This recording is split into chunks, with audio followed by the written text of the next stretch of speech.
Welcome Blues fans, and we are sitting there in third position. That's right, number 3 on the ladder after 10 rounds. 8 wins, 2 losses. Still got the lowest percentage in the final 8 at this stage, but still a few rounds to go. Who knows, we may start to creep it up, but it doesn't really matter.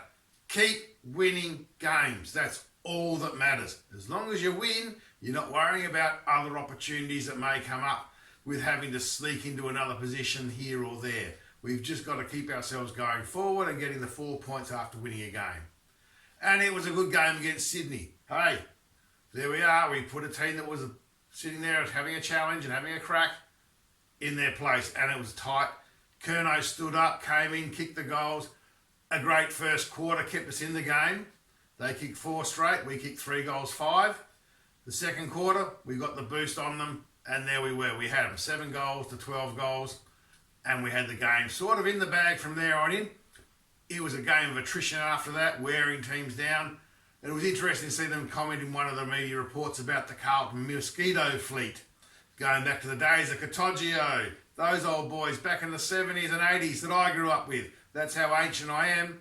But it's the same thing. It's a running game of football. You get the ball, you kick the goal. That's all that really matters. It's moving fast, and the team are showing the advantage of all those years of experience. Game experience makes no difference to where you are, except on the ladder. If you aren't an experienced team, you don't have the depth and the capability to cope with pressure. And we've seen our team falter and fall over in the last several years, and it's been the way of the Carlton Footy Club because we didn't have the playing strength. Now we've got our playing strength, and look, the doom and gloom could have came out with the loss of our forwards last week, but guess what? We've rose the occasion and we've managed to keep ourselves in the place. Oddly enough, this week we come up against Collingwood, who are sitting just out of the 8 in 10th position, and last week they beat Fremantle, one of the teams of 2 teams that have beaten us so far this year.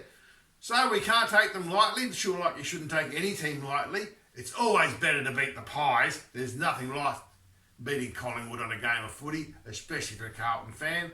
But more importantly, it's about proving to ourselves that we can maintain this momentum and keep this pressure up on the opposition teams that are still trying to catch up to us. 10 games in, 8 wins. We're looking pretty good for the final 8. Be confident with that. We've rode over some injury hurdles. A lot can happen. It doesn't matter what's going to happen. It's what is happening. We can't foresee the future. This is not like playing a game where you know what the results are going to be when you roll the dice. This is a game of chance. It's a game of capability that makes the chances fall in your way. Kicking goals wins games, kicking points loses games. But we still managed to get over the Swans. And here we are coming in this week, playing the Pies, ready to put a bit of sauce onto them for this year. Let's make the hot pies cold pies for 2022. Go you Blues! It's the Australian way.